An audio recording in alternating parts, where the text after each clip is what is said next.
a pachorra de colocar questões que trouxessem, na maior parte das circunstâncias, algumas transversalidades, né? Transversalidades ou contextos de aplicação típicos de prova envolvendo o meio ambiente, evolução, ecologias ou alguma coisa desse tipo. O nosso objetivo é o pensamento ecológico, mas todas as informações a mais que eu vier a trazer aqui para vocês, por gentileza, mantenham-se em nota, faz essas observações em vários post-its e tudo mais, porque elas serão extremamente importantes. Não faz sentido estudar ecologia sem estudar os contextos em que ela se insere. Beleza? Visto isso, me acompanhem aqui na nossa questãozinha número 1. Primeiro ponto importante. O gráfico ilustra a variação da taxa metabólica de um animal em relação à variação da temperatura do ambiente. Crianças, ó, variação de metabolismo em função da variação de temperatura do ambiente, já me entrega uma característica típica de um grupo de ser vivo muito específico. Esses animais que são capazes de fazer isso, ou melhor, que são submetidos a essa condição, são chamados de animais ectotérmicos, tá? Térmicos. Deixa eu dar um zoom para a gente ficar mais pertinho da questão. Assim, ó. Eles são animais ditos ectotérmicos. Vou até melhorar a letra aqui. Ferramenta nova hoje, gente. Ectotérmicos. Ou, um pouco mais antigamente, chamados de psilotérmicos. E do ponto de vista fisiológico, a ectotermia, ela traz consigo uma condição muito particular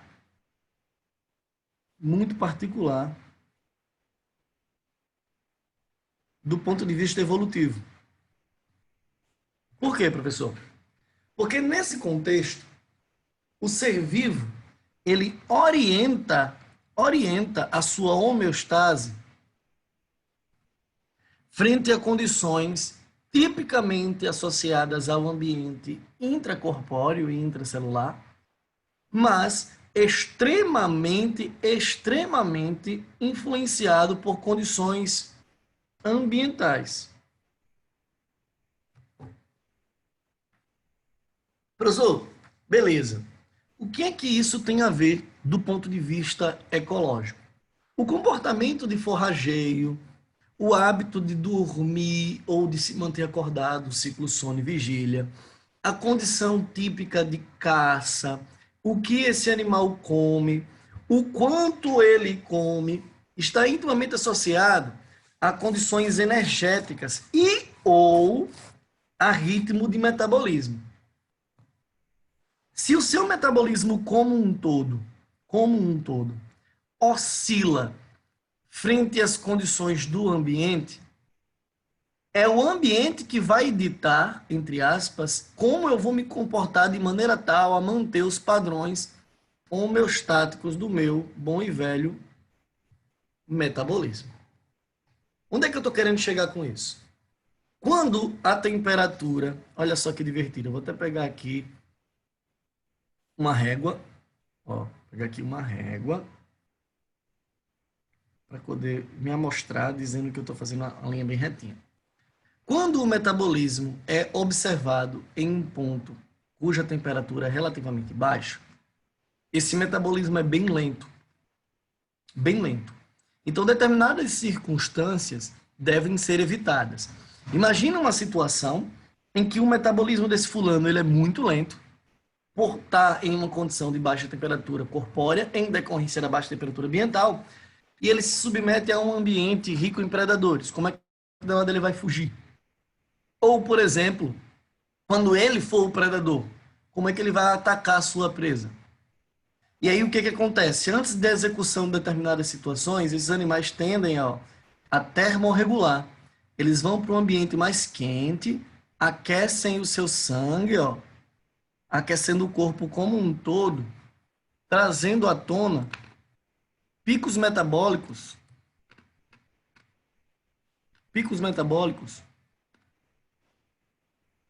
que permitem ele executar aquilo lá com maior eficiência. Mas para isso, ele precisou, então, aumentar o seu ritmo de metabolismo. E para isso, ele precisou se submeter a uma condição de aumento de temperatura ambiental. Certo? Os animais pecilotérmicos, dentre os 5 vertebrados, se resume a peixes, anfíbios e os antigos répteis, que não são mais répteis, né? A classe réptila sumiu. Deixa eu pegar aqui uma caneta um pouquinho mais potente em termos de traço. Pronto, agora foi. Olha só, répteis. Quando nós falarmos em aves e mamíferos, a coisa muda um pouquinho de figura. Esses caras aqui, ó, eles se enquadram em um outro contexto. Eles são chamados de animais homeotérmicos. Ou seja, eles são animaizinhos competentes em manter a sua temperatura relativamente constante. A condição ambiental é fator de oscilação, mas não determina o ritmo metabólico. Como assim, professor? Imagine você, Homo sapiens, a temperatura do seu corpo agora, a temperatura do seu corpo nesse momento, está girando no entorno de 37 graus Celsius. E eu vou supor que Natal esteja em uma temperatura próxima a 30, tá bom? O ambiente está em uma temperatura de 30 graus. Certo? Se por um acaso você sair daqui e for para a Sibéria e encontrar menos 40, não agora que a gente vai estar em condição de estação do ano não favorável, mas pegando temperaturas extremamente baixas, seu corpo tende a manter os mesmos 37 graus. Essa regulação térmica permite que o metabolismo tenha uma condição próxima do constante. Então, se a temperatura do ambiente cair, o meu metabolismo vai de algum modo desacoplar a energia para manter a temperatura do corpo. Porque mantendo a temperatura do corpo, eu mantenho o ritmo metabólico. O oposto também é verdade. E se eu for para um canto cuja temperatura chega a 50 positivos, por exemplo, professor, eu vou dar um jeito de impedir que esse ambiente esquente demais meu corpo. E eu mantenho minha temperatura constante. E aí eu vou ter, nesse contexto, um metabolismo também próximo do constante. O que faz com que a condição fisiológica desses animais seja um tanto quanto mais, entre aspas, previsível. E dentro desse contexto, eles podem desempenhar papéis ecológicos muito mais amplos. Eles apresentam uma condição de nicho ecológico trabalhada de forma muito mais genérica, menos específica. Não por um acaso, fofos, vocês olham na parede do muro da casa de vocês, parede ou muro da casa de vocês, a lagartixazinha em pleno meio-dia parada, tomando sol, balançando a cabeça. E aí vocês conseguem perceber que a lagartixazinha ela anda em etapas, né? Ela está aqui, termorregula, corre, para. Parou aqui, termorregula, corre, para. Parou aqui, termorregula, corre, para. Ela não tem uma corrida contínua, né? Linear. Justamente porque o seu metabolismo não é favorecido. Não é favorecido a tais circunstâncias. Diferente do que acontece com esses dois carinhas aqui. Certo? Feito os devidos apontamentos, venham comigo aqui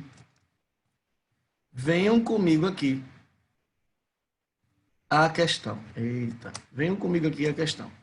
O animal que apresenta a taxa de variação metabólica ilustrada no gráfico A depende do calor produzido pelo próprio metabolismo. Crianças, isso aqui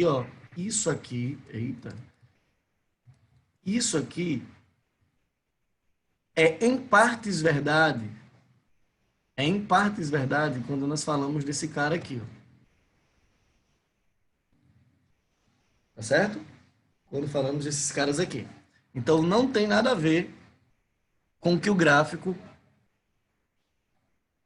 está falando, certo? O gráfico está nos mostrando a ideia de que o metabolismo ele é oscilante frente a condições do ambiente e não frente a condições do próprio metabolismo.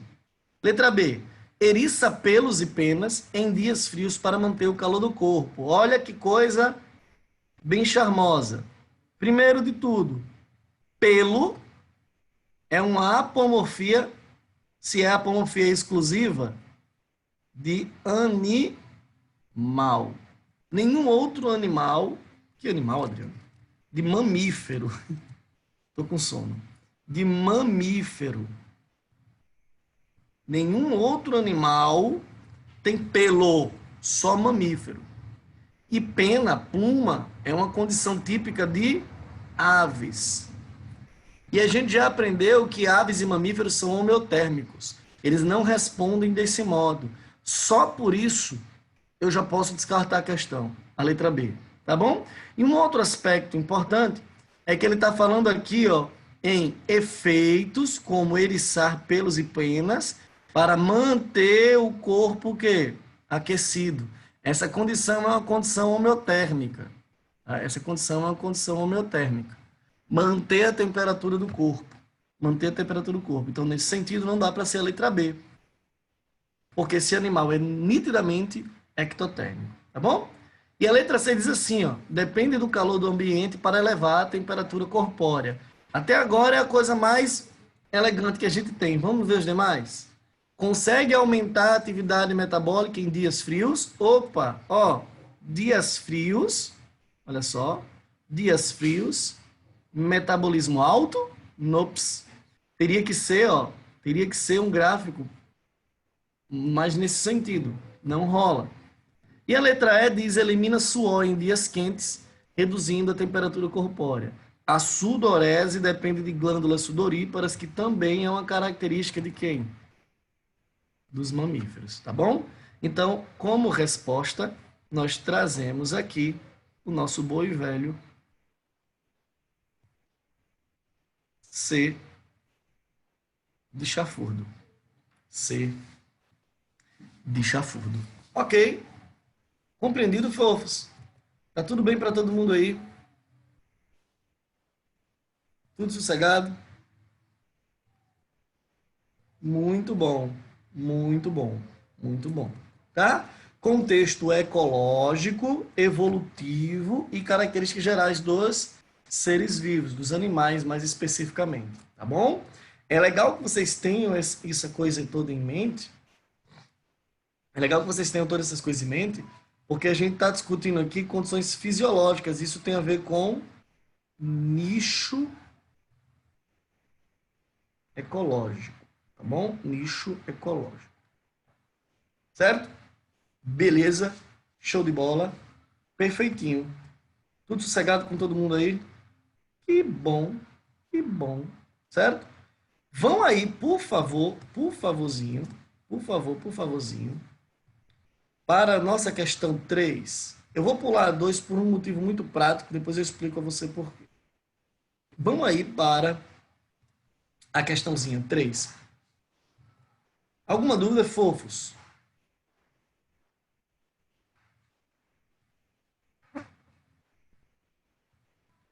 Ops, tudo tranquilo? Moleza, né? Moleza. Crianças, prestem atenção. O que, que diz a questão 3? Em um cerrado campestre, aqui, ó, cerrado campestre, bem preservado, ocorre a teia trófica representada no esquema. Gente, preste atenção. Titio vai chegar aqui com vocês, mandar aqui, ó, uma canetona vermelha, marcar com um asterisco aqui o termo teia trófica e discutir com vocês aqui, ó, o que vem a ser essa teia trófica. A teia trófica é um conjunto de cadeias, conjunto de cadeias tróficas interligadas. Interligadas.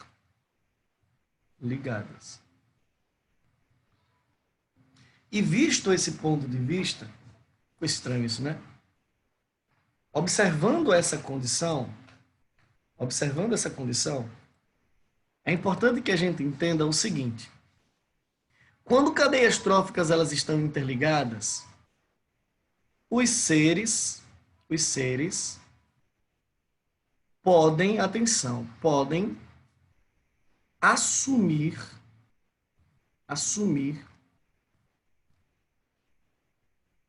níveis tróficos variados.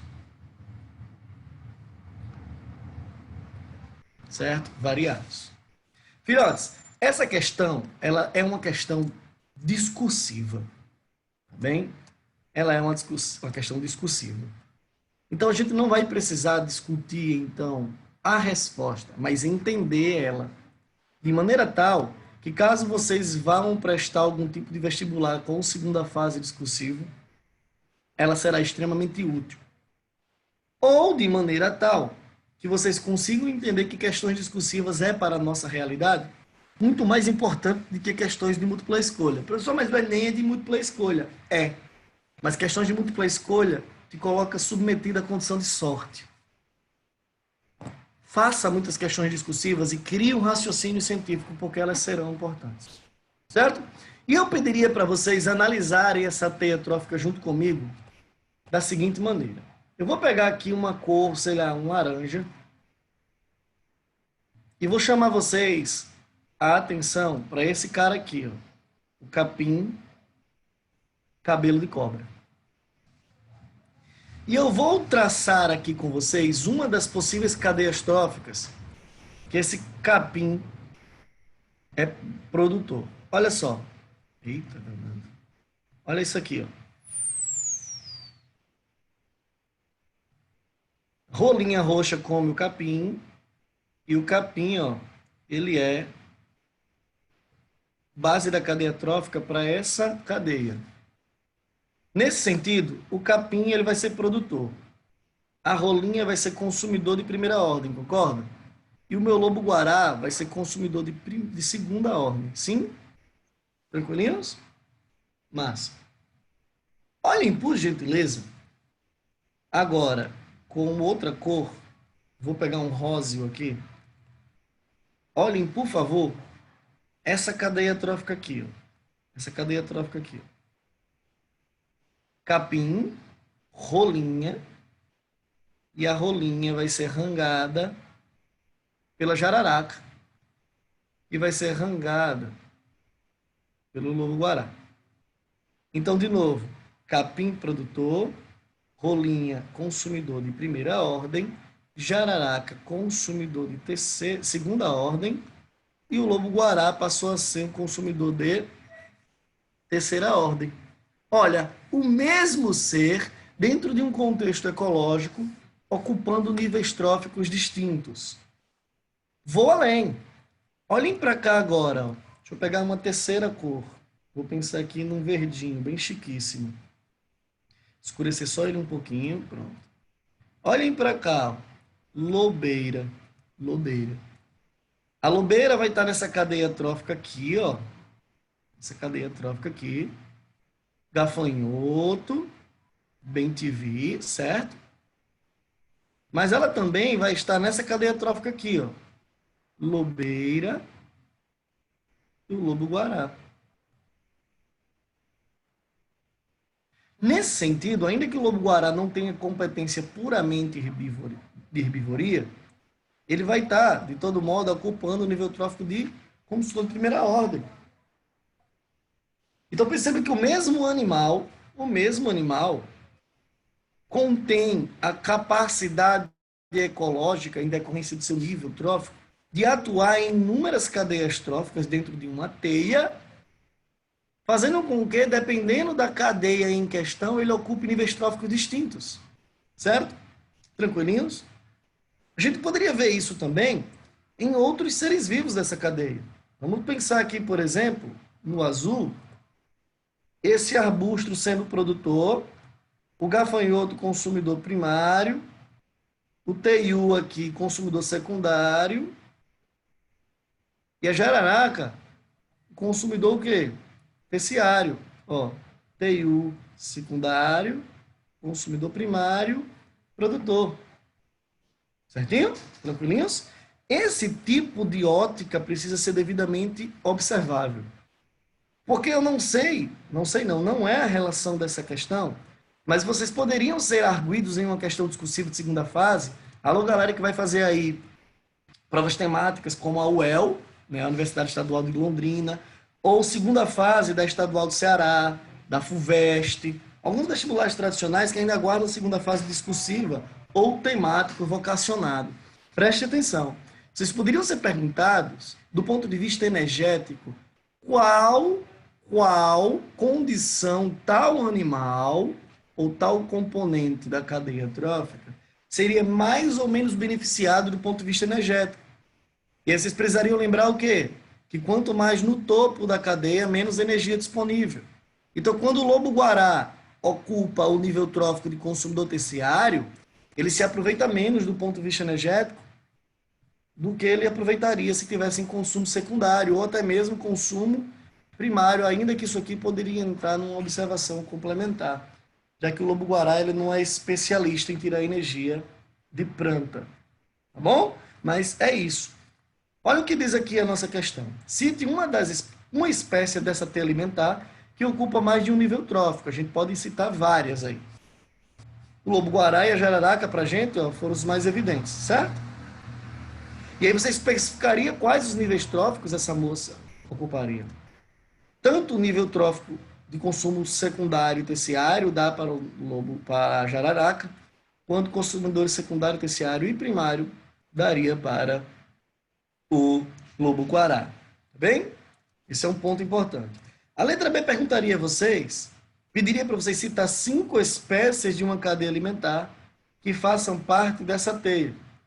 E aí pediria para vocês esquematizar nessa cadeia que vocês encontrou uma pirâmide de energia. E aí não tem segredo, né, filhotes? A pirâmide de energia ela sempre será uma pirâmide o quê? Direta. Produtor, consumidor primário, consumidor secundário e assim por diante. Por quê, professor? Porque a energia ela sempre é decrescente nesse sentido. Sossegado? Beleza? E aí, olha só. Com relação à dinâmica dessa teia alimentar, descreva o efeito indireto da extinção local do bem-te-vi sobre a população do predador de topo dessa cadeia, ou seja, aquele que preda sem ser predado por nenhum. Quem é o predador de topo? Os 2 predadores de topo. O lobo-guará, quer dizer, os 2 não, o único. O lobo-guará. Né? Se bem-te-vi some nessa brincadeira, quais são as relações? A relação direta, atenção, ó, direta, seria o aumento da população do gafanhoto com possível aumento da população do lobo-guará, já vista que o gafanhoto vai servir de rango aqui, correto? Esse aumento aqui também traria para nós um decréscimo de lobeira e, no médio prazo, isso aqui também ia cair e o lobo-guará ficaria sem rango. Mas ele quer uma situação indireta, certo? Ele quer uma situação indireta. Sendo indireta, não é a relação de lobo-guará com o gafanhoto. Tá bem? É uma relação entre o lobo-guará e terceiros, que no caso aqui seria, por exemplo, esse cara ou esse cara. A falta de gafanhotos levaria à redução da população de teiu, que poderia levar à redução da população de jararacas também. Certo?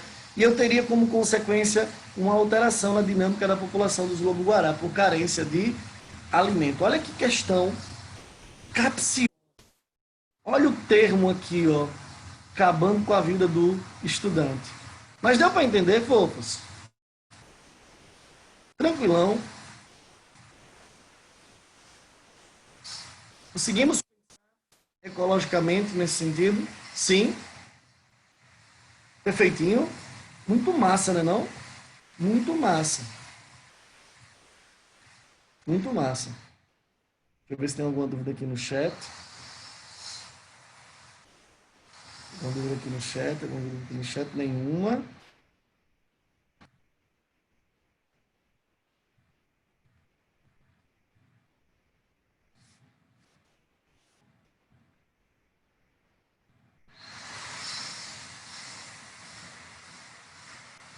E aí depois a gente tem a seguinte condição.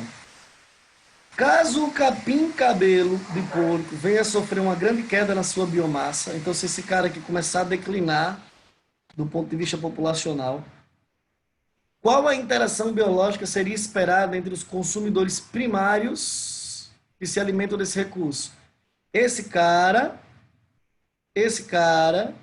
e esse cara alimentam-se desse recurso. Isso está ficando escasso. Todo mundo está com fome e tem pouca comida. Qual é a relação ecológica? Diz para mim aí.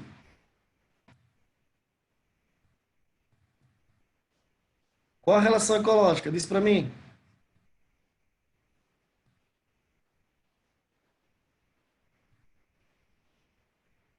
Competição. Muito bom, Rafa. Valeu, Lázaro. Competição. Show de bola. Show de bola. Se um recurso é limitante para um conjunto populacional, aliás, se um recurso é limitante para uma conjuntura de comunidade e os participantes populacionais compartilham de nicho ecológico ou de fatores de nicho, eles irão competir pelo recurso. Muito bom. Muito bom. Sossegado aí, todo mundo? Beleza? Titio vai diminuir esse zoom, caso vocês queiram tirar alguma informação dessa bagunça. Vai apagar o quadro, ou vocês queriam notar alguma coisa? Não, né? Não tinha nada que anotar que preste ali, não. E a gente vem aqui, ó, para a próxima página, para discutir a questão 5. Bom, 5. Filhos e filhas. Aliás, deixa eu fazer o seguinte. Deixa eu vir logo aqui para a questão 6. Tá? Para a questão 6. Porque essa questão aqui é uma questão mais capciosa, bem chata. E a gente trabalha um contexto de múltipla escolha, que é natural da prova que a maioria de vocês vão prestar em janeiro. Bom? Mas depois a gente volta a algumas questões discursivas para abrir discussão, literalmente. Olha só que coisa importante. Presta atenção aqui contigo. Índios não têm mais animais para a caça. Deixa eu pegar aqui um lápis amarelo, quer dizer, vermelho. A espingarda de Iaui, companheira de caminhada pela selva, não tem balas. Tampouco elas são necessárias porque já não existem animais selvagens a serem perseguidos na reserva dos avás canoeiros em Goiás. Ó, ele me dá uma condição, um posicionamento geográfico interessante. A área é cercada por pasto e gado. Opa, olha só como isso aqui vai ser relevante na nossa discussão. A área é cercada por pasto e gado. E ele ainda diz assim, ó, o homem que era responsável pelo movimento, pelo provimento da tribo, também não tem capacidade física para grandes perseguições. A população índia está envelhecendo, tá? E dadas as dificuldades de obtenção de alimento, a conjuntura, resultante da conjuntura da ação antrópica, e como eu sei que é ação antrópica, professor? Por conta disso, ó, eu estou desmatando, eu estou impactando o ambiente para gerar uma situação favorável às minhas condições socioeconômicas, às minhas condições econômicas, mais precisamente. E aí ele disse que não dá mais para esse cara entrar cerrado adentro. Esse ponto é importante. Filhos, antes de eu continuar, me responde uma coisa. Vocês já estudaram domínios morfoclimáticos esse ano? Os biomas, com o professor de geografia? O combinado foi esse.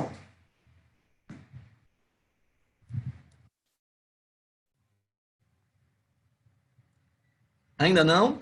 Pronto, vai chegar um momento. Mas Titio pode trazer aqui uns spoilers, inserir o contexto ecológico. Preste atenção. Quando vocês estudam domínios morfoclimáticos ou estudam o que a gente chama de biomas,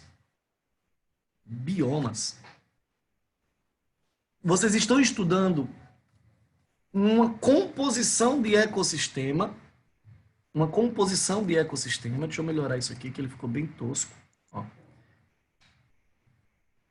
Biomas. Você está estudando uma composição de ecossistema que se descreve, que se constitui em um padrão. Vou botar aqui padrão entre aspas, para vocês terem noção do que eu quero dizer. Como assim? Existe um conjunto de características que se mantém dentro de um espaço geográfico. E esse padrão, ele é equalizado pelo morfoclima. Por isso, lá na geografia, vocês estudam domínios morfoclimáticos. Ou seja, a condição de estrutura geológica mais a condição de clima-tempo daquela região determina o caráter biótico desse ecossistema.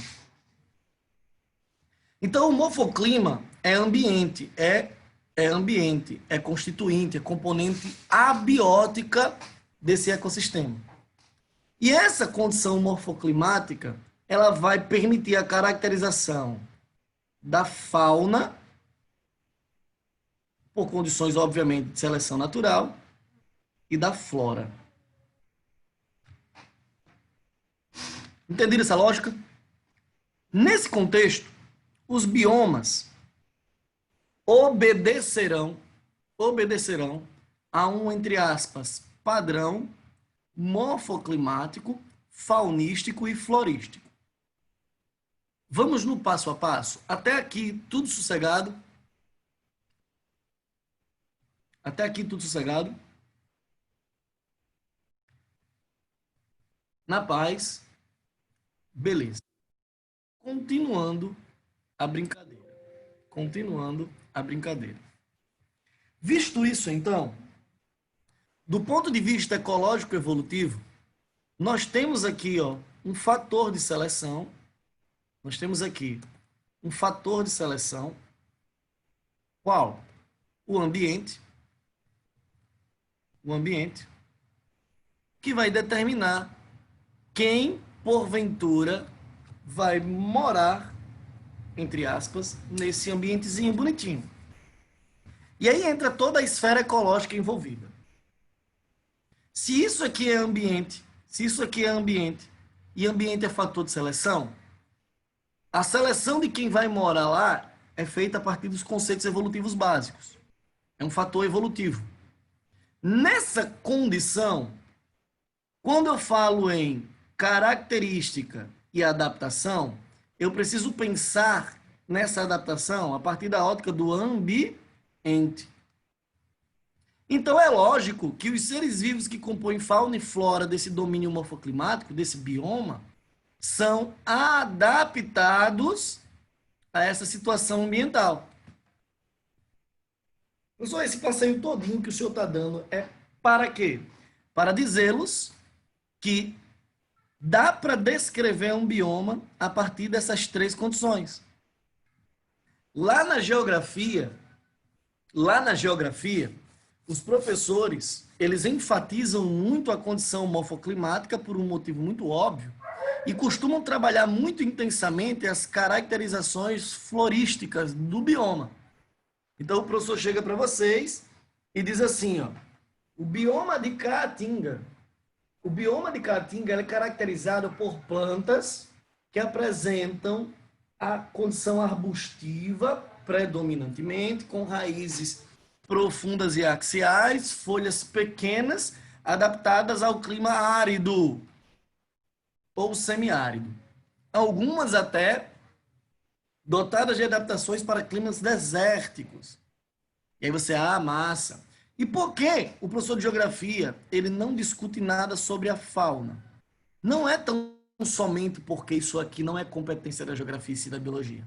É porque nada, atenção na dica, Nada descreve, biologicamente falando, do ponto de vista biótico, nada descreve melhor um bioma do que a sua flora. Por quê, titio? Porque a flora ela fica instaurada lá. A fauna é transitória. Alguns desses caras, eles têm uma condição adaptativa bem variante. Características cujo valor adaptativo é intervalado, de modo que eles possam migrar. Por exemplo, se vocês analisarem a fauna pantaneira, vocês vão encontrar um bicho lá parecido com a onça pintada. Que também é encontrada, essa onça pintada também é encontrada na Mata Amazônica. Se vocês vierem mais para o centro-sul do país, ali no Cerrado, ou na transição de Cerrado, vocês vão encontrar um bicho que a gente chama de sussuarana. Essa sussuarana, ela atinge aqui o Nordeste brasileiro entrando no início da nossa caatinga. Inclusive, os sertanejos chamam de gato do mato, né? Então, esses animais, eles conseguem, por condições típicas de sua ecologia e fisiologia, realizar eventos migratórios. Planta não, amiguinho. Você não vê planta tirando a raiz do solo e saindo andando por aí, eu vou me embora porque aqui está ruim de alimento. Não. Então, se elas estão lá, é porque elas estão perfeitamente consolidadas, de maneira tal que ela reflete em si, olha só, reflete em si, em suas adaptações, as fortes características do ambiente. Não é por um acaso que os geógrafos utilizam-se muito da flora para caracterizar isso aí, certo? No entanto, vestibulares um pouquinho mais caxias vai exigir de vocês um conhecimento a respeito de representação de fauna. No programa do Enem, detalhe, o programa do Enem, ele quer que vocês saibam as principais representações da fauna brasileira. Só que o Enem nunca cobrou isso. Por quê, professor? Porque é uma decoreba velha chata que não faz o menor sentido. Vocês não são obrigados, quanto estudantes do ensino médio, saber quais animais vivem em qual lugar. Mas assim, façam um esforcinho para tentar, ao longo dos seus estudos, memorizar um ou outro indivíduo que possa morar em determinadas regiões do nosso país. Tá bom? Beleza? Olha o que o texto diz. Dos animais abaixo, quais seriam encontrados no cerrado com maior facilidade pelo índio? Crianças, por eliminação, olha só. Peixe-boi, fora de questão, né? Peixe-boi, fora de questão. Cerrado, no centro do Brasil, com peixe-boi é de rear, né? Boto cor-de-rosa é amazônico, ó. E o macaco-prego é típico de Mata Atlântica, na maior parte das circunstâncias. Tá fora da brincadeira. Outra coisa. Lhama e alpaca, meu irmão. Lhama e alpaca é de lascar, né não? Lhama não é nem um bicho brasileiro. Já começa por aí a brincadeira. Não é nem um bicho brasileiro. Então já pode eliminar essa questão. E aí é uma coisa que vocês precisam também conseguir fazer lá dentro da prova do Enem. Lembrem-se, são 5 horas e meia sentada a bunda na cadeira de máscara. Vocês não vão poder nem tomar água, nem comer. Então vocês precisam ganhar tempo. E se vocês olharem para as alternativas e conseguir encontrar elementos excludentes, ótimo. A gente já excluiu 2 alternativas. De 4, agora sobraram 2. Tudo bem? O tuiuiu é pantaneiro. É pantaneiro. Certo? Então sobra pra gente a letrinha B de bucéfalo. Mas vale uma dica importante. Quando se fala de cerrado, ninguém é mais característico do que esse cara. O lobo-guará, ele é o símbolo do cerrado brasileiro. Símbolo do cerrado brasileiro, certo? E se vocês quiserem ter uma noção de espaço geográfico, de condição geográfica, Lembre que o Cerrado normalmente, aliás, de um modo geral, situa-se naquele miolo ali do Brasil, ó, subindo um pouquinho ao norte, tá? Então pense Goiás, Tocantins, né, Mato Grosso do Sul, Minas Gerais, pegando ali uma beirinha de São Paulo e Paraná também. É um bioma muito grande, muito extenso, inclusive hoje é um bioma extremamente devastado, tá certo? Então, muito cuidado com isso. Tanto é que o lobo-guará estava ameaçado na lista de espécies ameaçadas em extinção. Tá? Não sei lhe informar em quais circunstâncias ele se encontra atualmente com as campanhas de preservação, mas ainda assim estamos em alguns riscos. Tudo bem, fofos? Alguma dúvida?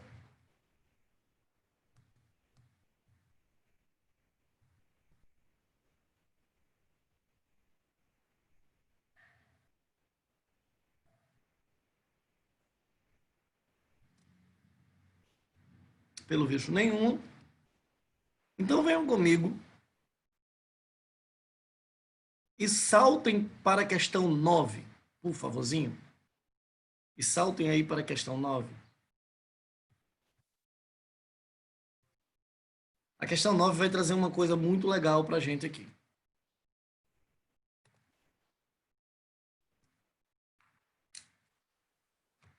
Mas muito importante mesmo. O Enem adora contextos. E ele vai trazer para vocês, em dadas circunstâncias, deixa eu pegar o lápis preto aqui, alguns textos ou publicações científicas que te façam refletir sobre conceitos biológicos. Olha o que a questão 9 aí diz para nós, por gentileza. É o tempo que eu engulo uma água aqui.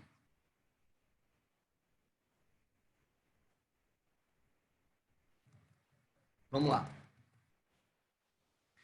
O termo hotspot é utilizado para designar lugares que apresentam uma grande riqueza natural e uma elevada biodiversidade, mas que, no entanto, encontram-se, olha só, ameaçados de extinção ou passam por um corrente processo de degradação. Então, toda vida que vocês ouvirem falar nessa terminologia, falar em hotspots, lembrem-se desse contexto. Ambiente de grande biodiversidade e riqueza natural, mas que se encontram em degradação severa. Certo? Trata-se de lugares do planeta onde a conservação e suas feições naturais faz mais urgente. A criação do conceito de hotspot surgiu a partir de uma necessidade, fruto da seguinte problematização recorrente entre os ecologistas. Com tantas áreas naturais existentes no planeta, quais seriam os pontos de maior diversidade ameaçados de extinção e que precisam ser mais urgentemente conservados? Se está tudo se reando, gente, qual é o critério adotado para ser aquela condição mais urgente ou menos urgente? Diante de tal questão, o ecólogo inglês Norman Myers, inclusive uma referência da ecologia moderna, elaborou em 1988 uma resposta a partir da elaboração do conceito de hotspots, que seria justamente essas áreas mais ricas e que contam com urgência em termos de políticas públicas para serem conservadas. Myers realizou os seus estudos e listou uma série de regiões que se encaixavam nessas características, tendo como critério a seguinte composição. Preste atenção. Um número elevado de espécies endêmicas, ou seja, típica daquela região. Típica daquela região, um número elevado de espécies endêmicas, que é típica daquela região, e que já perderam 3/4 de sua constituição vegetal. Tá? 3/4 de sua constituição vegetal. E por que vegetal, professor? Porque é base da cadeia. Caiu isso aqui, é efeito dominó. As outras estão lascadas também. Sossegado? Pois bem, encaixando-se nesse critério, qual o critério, professor? Esse aqui, ó. Esse aqui. O Brasil tem dois grandes hotspots. O Brasil, na realidade, na situação atual em que vivemos, é um gigante hotspot. O Brasil tem sido muito devastado do ponto de vista ecológico, mas se encaixando tecnicamente no conceito ecológico, nós temos dois grandes hotspots. E quais são esses dois caras? E quais são esses dois caras? Bate o olho aí nas quatro alternativas e chuta para titio. Se fosse hora de prova, vocês iam pensar em quê? Hora de prova, vamos pensar em quê?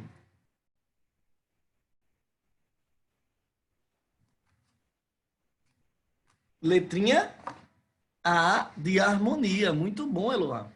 Muito bom.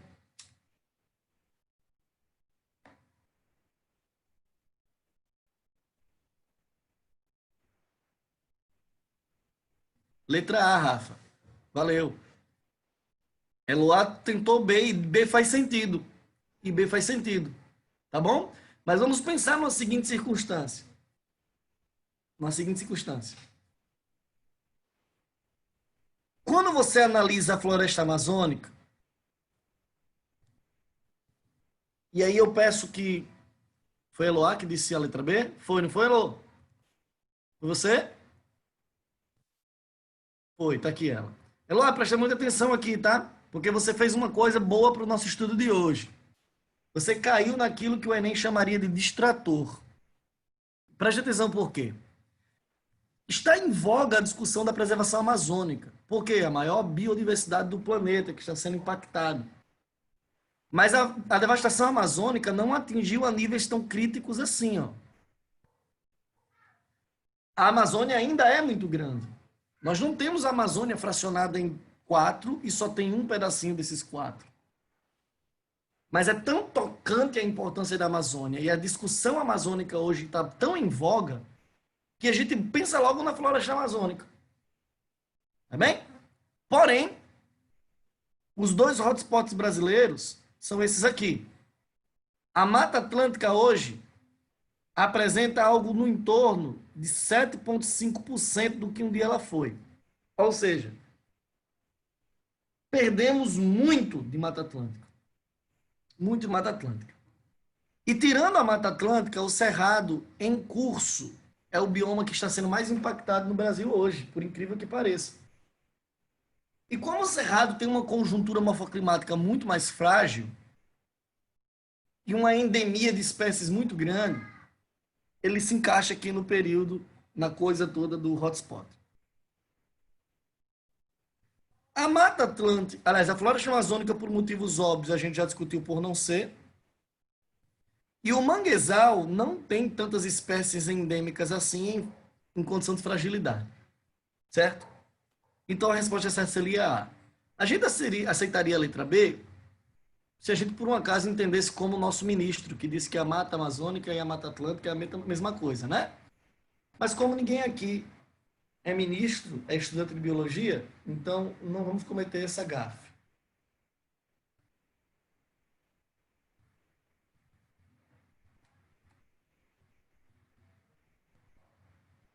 Resposta certa, letrinha A de amor. Alguma dúvida, fofos? Eloá, obrigado pela contribuição, viu? Mandou ver, mandou ver.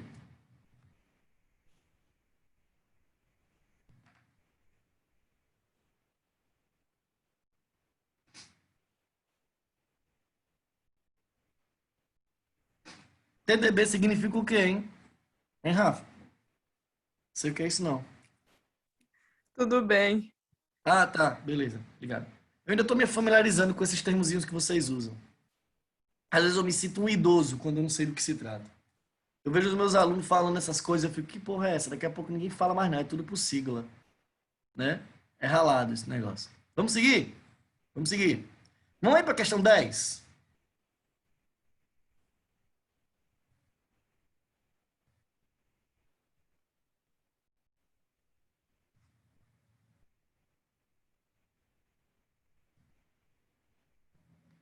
A Floresta Nacional de São Francisco de Paula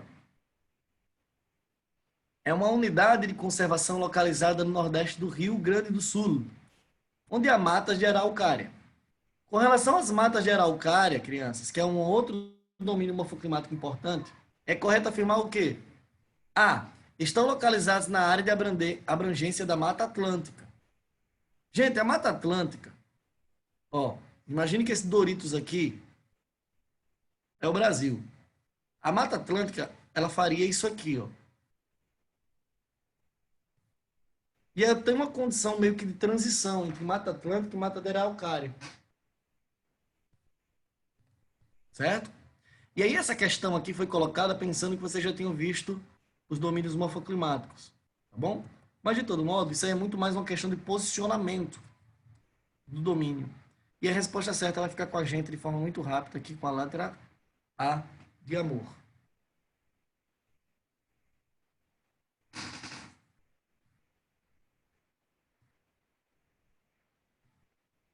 Tudo bem?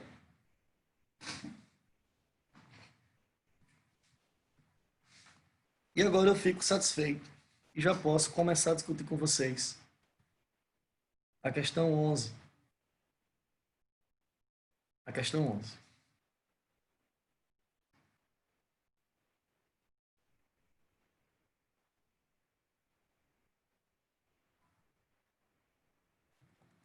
Vamos seguir?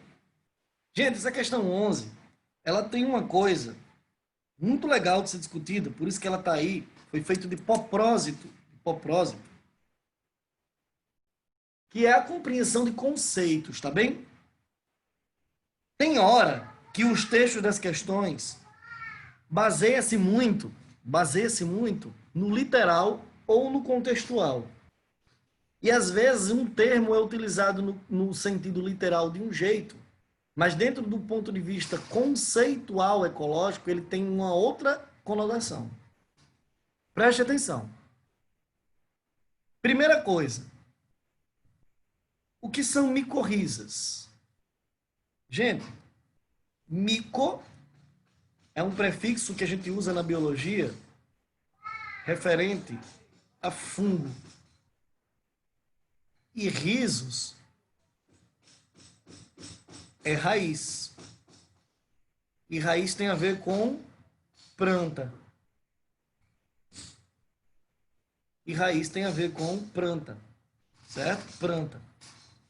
Nesse contexto, o que nós vamos ter nas micorrizas é uma associação mutualística. Mutualística.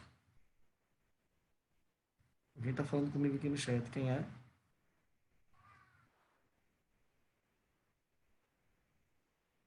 Rafa, Rafa não, serve para todos. Tenta falar no público para todo mundo ver. Rafa, tem a ver e não tem a ver. Tá bom? Tem a ver e não tem a ver. Você vai entender agora. Rafa está perguntando aqui no privado. São aquelas raízes que fixam nitrogênio? Só me lembrei delas. Então, vocês vão ver um ponto importante aqui. Ó. Veja bem. As micorrizas desempenham um papel importante na melhoria da textura do solo e são considerados importantes agentes biológicos para agregação. Olha bem, o termo que ele usou. O termo que ele usou. A agregação de diversos tipos de solo. O micélio do fungo desempenha uma relação ecológica mutualística com raízes de plantas vivas. O fungo interage com o tecido da raiz e promovem o. Aí a gente vai chutar o quê? Vai lá, letra B, C, D ou E?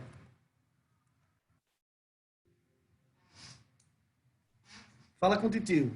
Resposta, A, B, C, D ou E?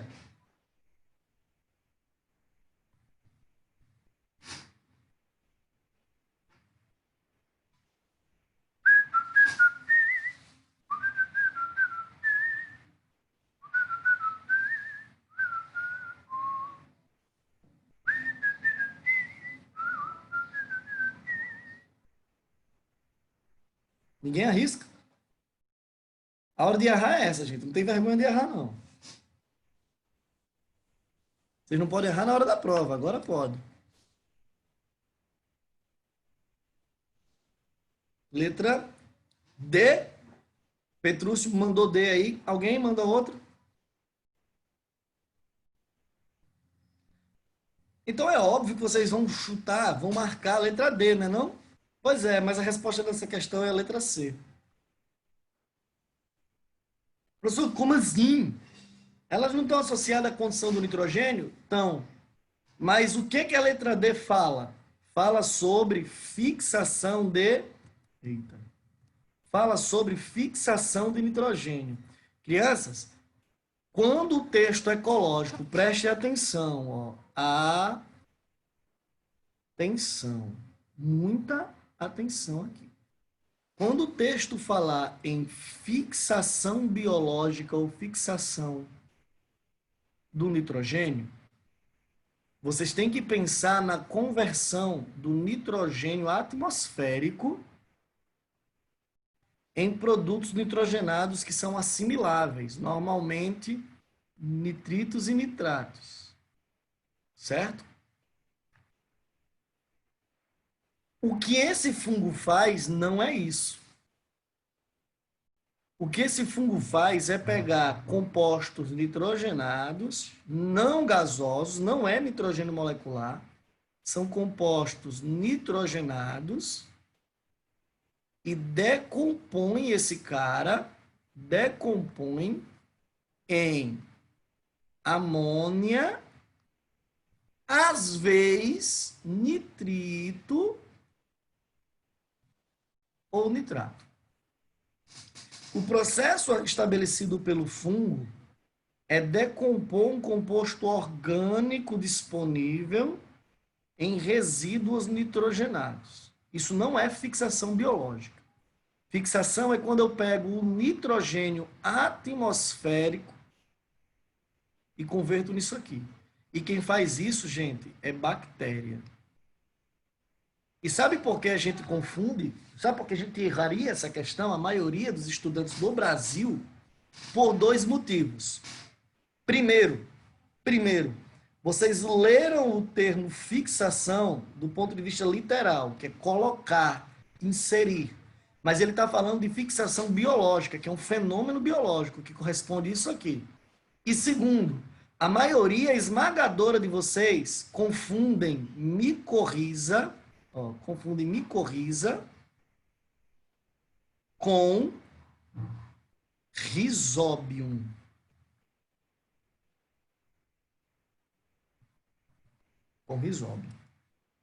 Filhotes, micorriza é uma associação mutualística entre fungo e raiz. Rhizobium, que é quem faz essa fixação aqui, ó, é um gênero de bactéria que também está associada a raízes, só que de leguminosas. Tá bom? Então, não troque alhos por bugalhos. Não confunda a grande obra do mestre Picasso com o grande Picasso do mestre de obra. Vai dar treta. Sempre leia com atenção o que as coisas querem sugerir. E a dica que essa afirmativa D nos traz para esse contexto é que ele fala em fixação do nitrogênio que atmosférico, já falando que esse processo é um processo de fixação biológica. Ele não está discutindo aqui fixação literal, no sentido de inserir algo em algum lugar. Fui claro? Eu preciso saber se está tudo bem. Foi sim. Perfeito? Então, resposta certa, letra C de chafurdo. Não pode ser a letra A porque fungo é heterotrófico, não realiza quimiossíntese. A conversão de nitratos em nitrogênio molecular, que é a denitrificação, também é feita por bactéria de solo, bactéria de vida livre. Tá bem? A fixação de nitrogênio a gente já discutiu do que se trata. E o decréscimo da ação decompositora, não, é o acréscimo da ação decompositora. Fungos são naturalmente decompositores, eles vão fazer exatamente o oposto do que diz a letrinha E. Eles vão fazer exatamente o oposto do que está aqui. Ó. Certo? Então, é uma questão simples, de conhecimento relativamente fácil, mas com muita margem para falha de interpretação. E vocês já aprenderam que o Enem trabalha com uma coisa chamada de TRI. E vocês podem fazer qualquer coisa durante a prova com TRI, menos errar a questão fácil. A questão fácil tem que ser acertada. Você pode errar aquela questão pesada de genética. aquela questão violenta de biotecnologia, sobre informações que vocês nunca viram na vida. Vocês podem errar de fuderoso aquela questão de eletromagnetismo. Mas as questões básicas, elas precisam ser acertadas. Vocês precisam acertar as questões fáceis. Senão, vocês vão ter um acerto bom, mas um TRI baixo, e ano que vem estarão aqui no cursinho de novo, e eu não quero isso. Todo mundo aprovado, tá bem? Uhul! Dúvidas, fofos?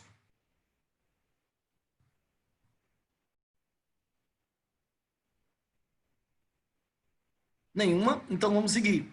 Vamos para a questão 12. A questão 11 é, então, a letrinha C de chafurdo, tá? A letrinha C de chafurdo. Professor, mas o texto da letra C é muito ruim, né? Ele diz aumento da capacidade de absorção da planta. Não, não é ruim, não. A capacidade que a planta tem de absorver um determinado nutriente é ruim. Então, se eu aumentar a concentração do nutriente a partir da decomposição da matéria que já existe, eu aumento a capacidade de absorção, sim? Então, é o que me resta. Na pior das hipóteses, vocês iriam por eliminação e chegariam a C do mesmo jeito. Pois bem, vamos para a questão 12.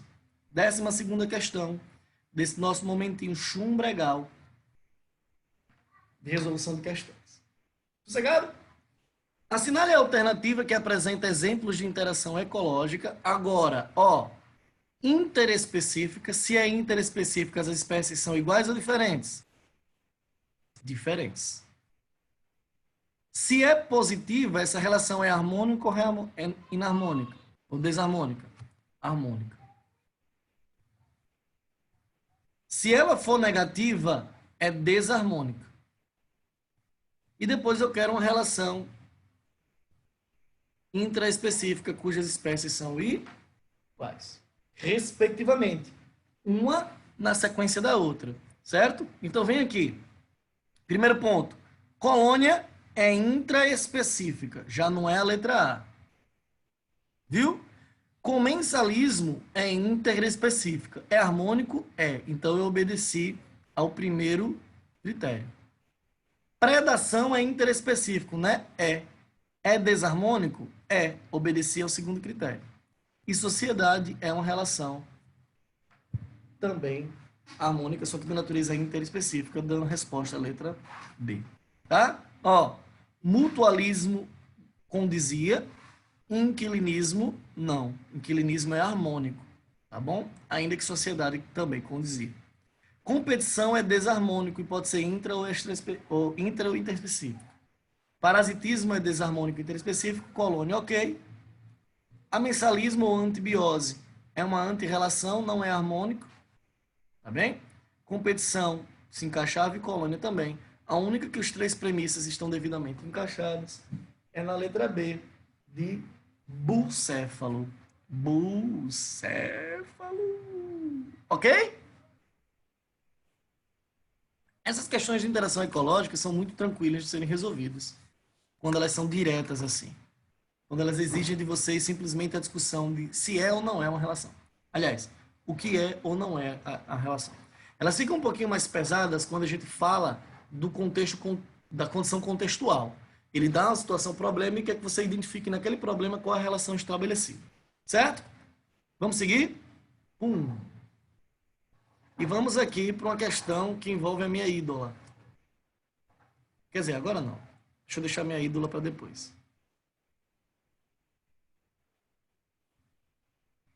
Vamos discutir aqui a questão 13. Questão 13. Questão 13. Eu tô adorando essa brincadeira de escrever na tela. É difícil pra caramba. Mas eu vou desenrolar. Pronto? Todos apostos? Leem comigo. Na natureza, a competição ocorre quando os indivíduos têm recursos limitados e pode ocorrer por meio de exploração ou interferência direta ou um ser em uma competição aparente. O resultado da competição pode ser alterado por condições abióticas, perturbações e interações com outras espécies. Isso é um texto típico de um livro que é cadeira cativa no estudo da ecologia nas faculdades, quer seja de ecologia, de biologia, ciências ambientais, como um todo. Entre os padrões observados nessa interação negativa, olha, já está me afirmando que a competição é uma interação desarmônica ou negativa. E ele propõe uma coisa que eu debati com vocês: o princípio da exclusão competitiva do Gauss. Esse coisa aqui foi proposto por um cara chamado de Gauss. Não é Gauss dos vidros e dos espelhos e das lentes lá da física, não, tá? Apesar que esse cara também fez alguns trabalhos com física e química, mas ele era um ecólogo por essência. E um deles pode ser definido como: gente, o princípio da exclusão competitiva de Gauss diz o seguinte: se dois indivíduos comungam muito intimamente de um nicho ecológico, se eles são muito coincidentes em fatores do seu nicho e o recurso for limitante, um deles dois terá uma vantagem de exploração desse recurso. E por mínima que seja essa vantagem, o outro vai suplantar o primeiro. Como assim, professor? Assim, ó. Imagina uma situação tal em que eu tenho um gráfico desse tipo. E aí eu vou pegar aqui um lápis preto para mencionar a respeito de uma espécie e o lápis vermelho para mencionar outra espécie. Eu tenho o crescimento populacional aqui em função do tempo, em decorrência de um recurso limitante, por exemplo, o alimento. Em um primeiro momento, essas populações elas tenderão a crescer de forma compassada, juntas. Só que quando esse recurso começar a se tornar limitante, uma das espécies, sendo ela melhor exploradora desse recurso, se manterá crescente. Vou pegar o preto que eu botei cinza. Se manterá crescente, ó. E sendo essa população melhor na exploração do recurso, estando em maior número aqui, ó, estando em maior número, isso obrigará a um quadro competitivo bem complicado para essa segunda espécie. E ela vai ser suplantada frente à primeira. Ela será excluída, ela será extinta, tá? Então, dentro desse conceito, dentro dessa ideia que eu falei para vocês, lendo as alternativas, qual seria a resposta certa? Ajuda, titio? Dentro disso que eu falei para vocês sobre a exclusão competitiva, qual seria a resposta certa aí no nosso texto?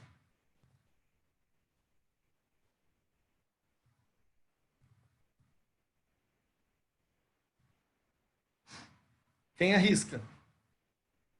Tá na prova, hein? Quem arrisca?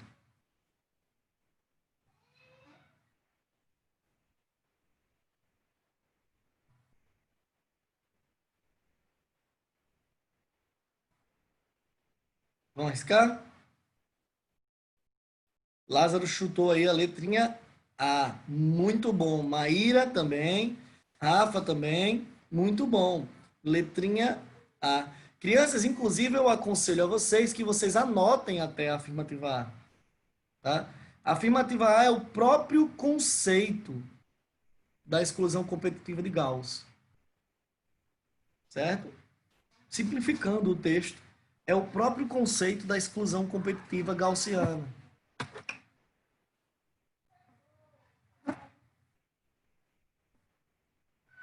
Tudo bem, amores? 1 minuto e 23 segundos para vocês anotarem essa frase. Aliás, nem precisa disso, vou dar só os 23 segundos. Vai lá.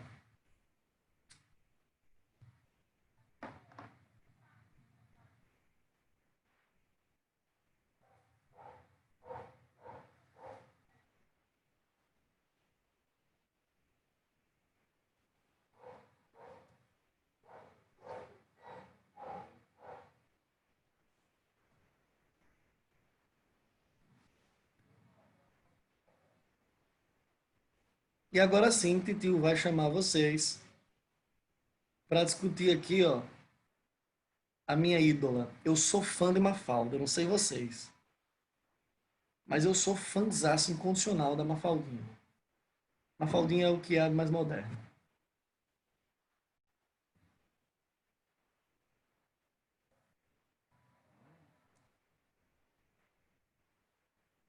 Gente, quando a questão aparecer para vocês assim, ó, trazendo elementos não textuais, interpretem bem isso. Por vezes, ela traz muitas informações para a questão.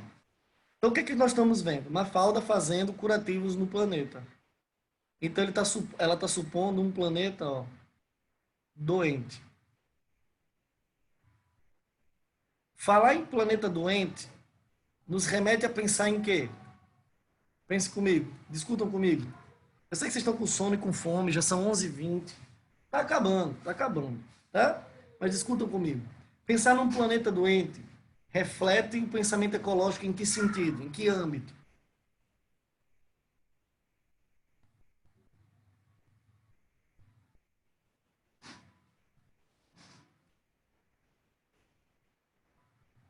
Que tal a ideia de um planeta? Que tal a ideia de um planeta impactado? Um planeta degradado, desequilibrado. Muito bom, Rafa. Desequilíbrio ecológico. Ó, um planeta degradado. Decorrente de uma condição, aliás, que resulta em uma condição de desequilíbrio ecológico. Perfeito. Olha o texto que diz aí. O planeta retratado por Mafalda na charge representa uma apresentada, seguiu uma evolução determinada pelas forças geológicas desde a sua origem. Ao longo dessa jornada, passou por transformações significativas em sua crosta terrestre e atmosfera. A partir de 1950, o desenvolvimento humano,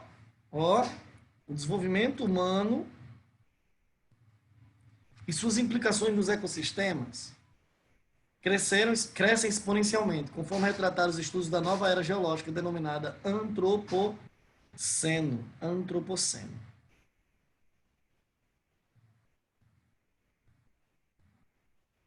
Vai lá para cima.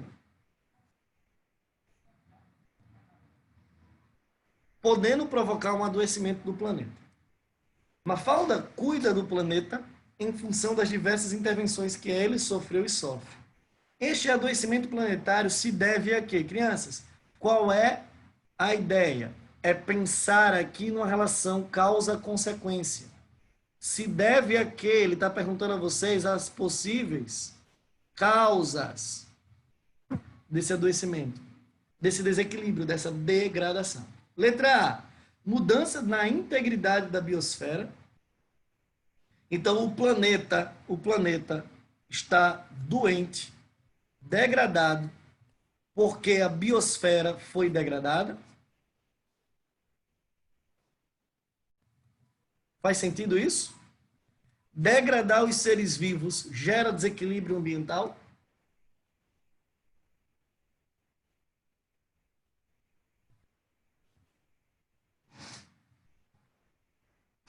Valendo uma pipoca box e um tampico.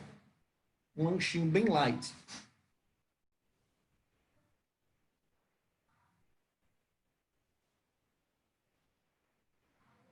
Deixa eu melhorar minha pergunta. Biosfera são ecossistemas. Ecossistemas têm uma cadeia trófica. Ó. Uma cadeia trófica. Certo? Uma cadeia trófica. Ó.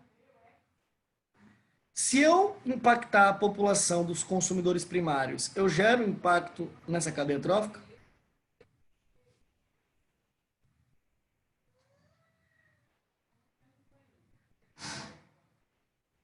Gero sim ou não?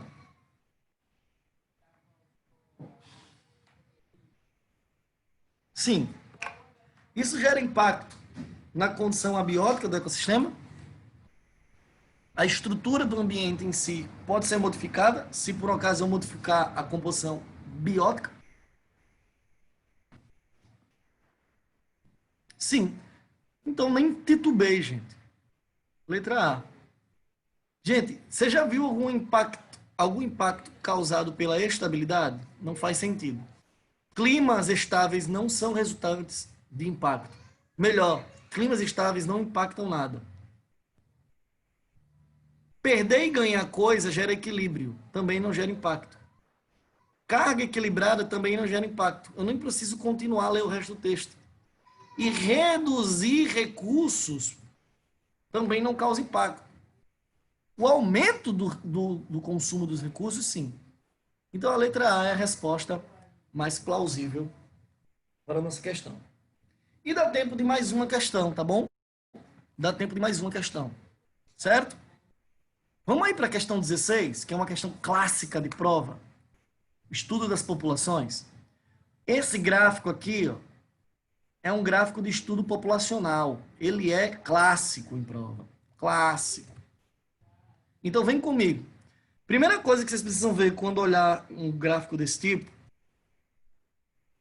é tentar notar se eu tenho referências funcionais, ou seja, relativas à função, que refletem uma condição de população. Número de indivíduos crescendo ou diminuindo em função do tempo. Dinâmica das populações, correto? Esse gráfico de crescimento infinito aqui, ó, ele está associado a uma coisa que nós chamamos de potencial biótico, que é a curva teórica esperada para a teoria do potencial biótico. Esse gráfico 3 aqui, ele está falando uma curva real. Uma curva real. Como uma população normalmente, de fato, cresce. Esse intervalo aqui, ó, que está marcado em 5, muito possivelmente está falando de uma condição de equilíbrio populacional. Ou seja, para circunstâncias do ambiente, ora a população cresce, ora declina, ora cresce, ora declina, mantendo-se dentro de uma margem de desvio padrão. Dentro de uma margem de desvio padrão. E isso que é essa linha aqui, ó, essa linha, deixa eu mudar de cor para vocês verem com mais firmeza. Ó, e essa linha aqui, ó,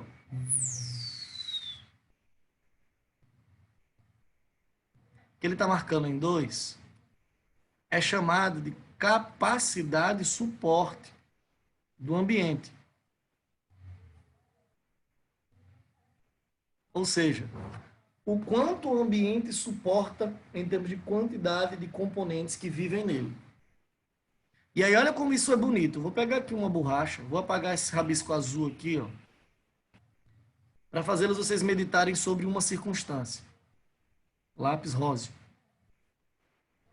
Nesse ponto, a população atingiu a capacidade de suporte. O ambiente consegue equalizar as necessidades dos seres vivos. Se a população continua crescendo, os recursos vão ser limitantes, a população vai declinar. Abaixo da capacidade de suporte, sobra recurso, a população cresce. Acima da capacidade de suporte, falta recurso, a população declina. E esse é o tal do equilíbrio populacional em ambiente. Beleza? Professor, falta uma coisa, né? O quê? O que danado é esse 4? O 4 é essa área rachurada aqui, ó. E essa área representa matematicamente quão intensamente o ambiente resiste a isso. Então, eu estou falando aqui, ó, de uma resistência ambiental. Ambiental. Uma resistência ambiental. Certo? Essa é a leitura que vocês devem ter quando vir um gráfico desse. Vocês têm a obrigação moral de ter esses termos e essas conjunturas de análise sobre esse gráfico na cabeça. Sossegado? Visto isso, então, assinale a alternativa correta a respeito das informações do gráfico. Letra A. O gráfico 2 é o crescimento populacional livre de qualquer adversidade ambiental. Pelo contrário, esse gráfico 2, ele resiste, aliás, ele é resultado dessa resistência ambiental. Então, ele não está isento de adversidade de ambiente. Letra B. O gráfico 3 é o crescimento populacional em seu potencial biótico. Gente, o gráfico de potencial biótico é o gráfico indefinido. Aliás, é o gráfico de crescimento indefinido, é o gráfico marcado em 1. Letra C.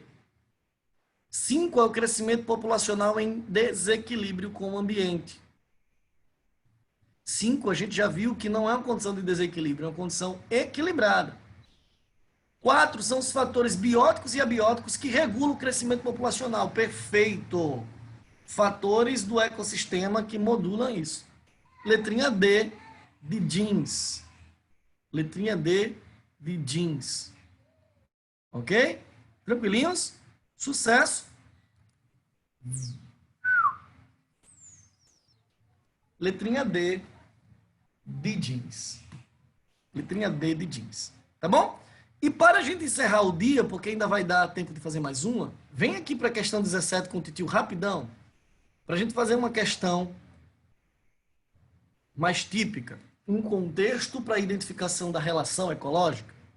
Nas interações ecológicas, os seres vivos se entrelaçam numa teia de relação, tanto entre membros da própria espécie como indivíduos de espécies diferentes. Assim, por exemplo, as orquídeas, as orquídeas, bromélias e muitas samambaias, conhecidas como epífitas,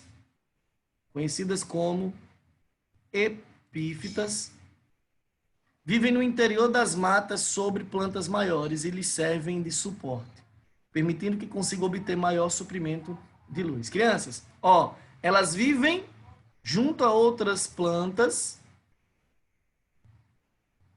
e tiram proveito disso.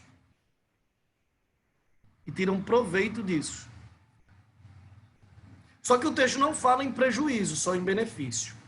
Porém, vocês precisam saber o que é epifitismo. O epifitismo é uma condição de inquilinismo. Uma planta morando sobre outra. Inquilinismo é uma condição interespecífica de natureza harmônica. É um tipo de comensalismo, certo? Então, toda vez que vocês ouvirem falar em epifitismo, lembrem-se que estamos falando em inquilinismo entre plantas. Tá bom? É um nome aplicado às plantinhas. Toda vida que planta entra na brincadeira,